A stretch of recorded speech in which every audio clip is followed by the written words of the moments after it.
Bienvenue à tous sur Africa 24, qui reçoit le ministre des communautés capverdiennes établies à l'extérieur. Il s'exprime sur l'apport de la diaspora au développement du Cap-Vert. Monsieur Georges Santos, soyez le bienvenu sur Africa 24. Merci pour cette opportunité que Africa 24 me donne de parler avec tous les téléspectateurs et principalement à notre communauté de diaspora et pour tout le monde. Les envois de fonds de la diaspora africaine vers le continent ont atteint un montant record de 97 milliards de dollars en 2022 selon les dernières données publiées par la Banque mondiale. Ces chiffres témoignent de l'importance croissante des envois de fonds de la diaspora capverdienne vers le pays d'origine. Quelle est votre perception, Monsieur le ministre, de l'apport de la diaspora capverdienne au développement du Cap-Vert?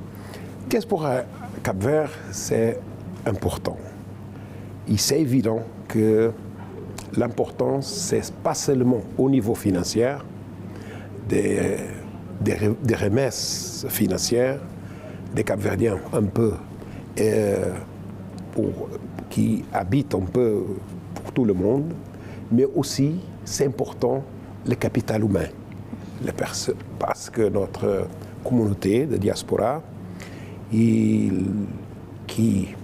c'est presque 2/3 de notre population, de notre nation globale. Ça veut dire qu'un tiers des Capverdiens habitent sur les îles et 2/3 à l'étranger, répartis en 42 pays différents. Et la majorité aux États-Unis, Portugal, France, Dakar, Angola, un peu partout. Participation de la diaspora au niveau de la vie à Cap-Vert, c'est important. Et maintenant, on peut dire que 34% de notre produit interne brut, ça vient de la diaspora. Et réparti entre 3 capitaux. Ce sont les remesses directes qu'ils font de leur économie à la banque, dans les comptes de pluriannuels, mais aussi pour des investissements. Parce que maintenant, notre diaspora investe aussi à Cap-Vert, au niveau du tourisme, de l'agriculture, de la pêche, de la technologie, mais même des autres activités. Troisième, c'est l'appui social qu'ils donnent à la familiale, au niveau des bourses d'études, au niveau de santé et au niveau des petites offertes qu'ils font, etc. Ça veut dire que quand on ajoute, on somme le remesse, plus l'investissement, plus l'aide sociale, on parle de 34% de notre PIB. C'est important. Et c'est important aussi au niveau du continent, parce que on a déjà arrivé à 77 milliards de dollars américains d'investissement au niveau de notre continent. Ça veut dire que cette ressource est endogène. Et c'est important pour nous. C'est nécessaire de mettre ces ressources dans l'économie vivante, réelle. Et pour cela, c'est nécessaire de lancer les politiques publiques pour faire l'attraction des investissements, de faire la communication des opportunités qui existent et pour faire l'attraction aussi des investissements. Cap-Vert, c'est un pays que nous avons des politiques, ça fait longtemps. On a créé tout un écosystème de facilitation et de bénéfices fiscaux aussi pour des investissements. On va en venir, oui. Monsieur le ministre. Vous avez pris part à la conférence régionale de l'Afrique de l'Ouest tenue en mars 2024 à Bamako, au Mali, en prélude au 9e congrès panafricain de Lomé. Quelles sont vos attentes, Monsieur le ministre? Moi, je viens de faire une intervention dans la conférence d'ici de Bamako, qui nous sommes maintenant, c'est important, une initiative de l'Union africaine, mais aussi une initiative de Mali, du ministère des Affaires étrangères de Mali, et du ministère des Affaires étrangères de Togo, qui préside, les ministres président la commission des relations externes de l'Union africaine. Ça veut dire que on doit sortir d'ici avec une solution. Et l'idée, c'est de lancer une organisation, une agence, ou une organisation, fondation, ou une organisation continentale pour faire la fédération de tous les diasporas africains et pour commencer à penser ensemble quelles sont les stratégies, quels sont les programmes qu'on doit développer dans cette stratégie. D'un côté, la question principale, c'est la communication, les médias. D'autre côté, des investissements privés, économiques et financiers. D'autre côté, sont des investissements au niveau du capital humain. Comme faire retourner et faire participer le capital humain pour ajouter valeur dans notre système de santé, dans notre système d'éducation, dans notre système social, et en même temps pour faire la diffusion de la culture africaine, la valorisation de la culture. Parce que ça, c'est important.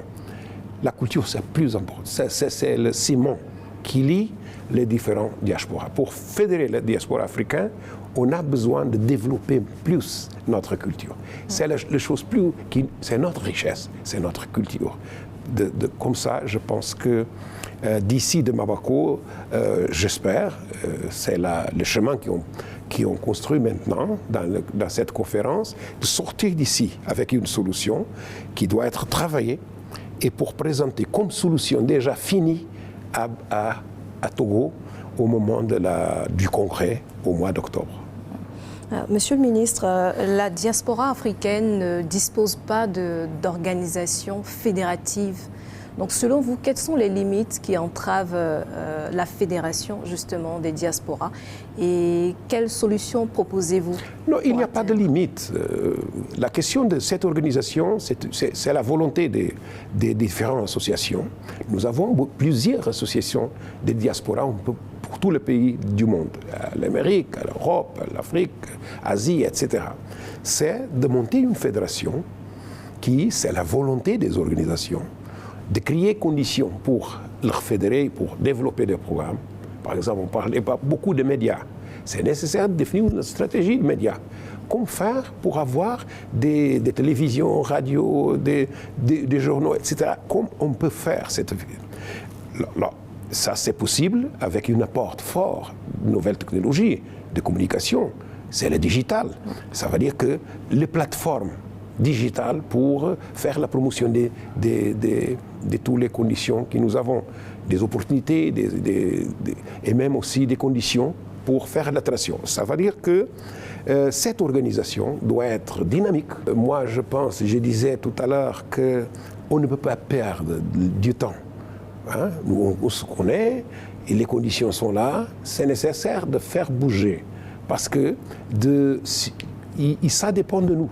Pas qu'on va attendre que l'Europe ou l'Amérique va nous aider à monter notre organisation. Ça doit être endogène, de valorisation des ressources africaines, de ressources économiques, sociales et en même temps culturelles. Quelles sont les facilités qu'offre le Cap-Vert à la diaspora pour valoriser justement les investissements? Nous avons toute une politique publique à ce niveau.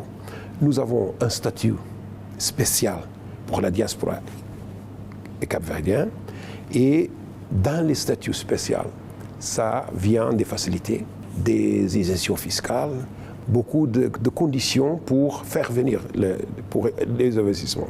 Par exemple, principalement au niveau fiscal et au niveau, par exemple, d'acquisition des terrains pour développer le projet. Mais nous avons aussi un autre écosystème pour faire la promotion des investissements, pour financer les études de projet, par exemple, pour la jeunesse, pour la start-up, etc.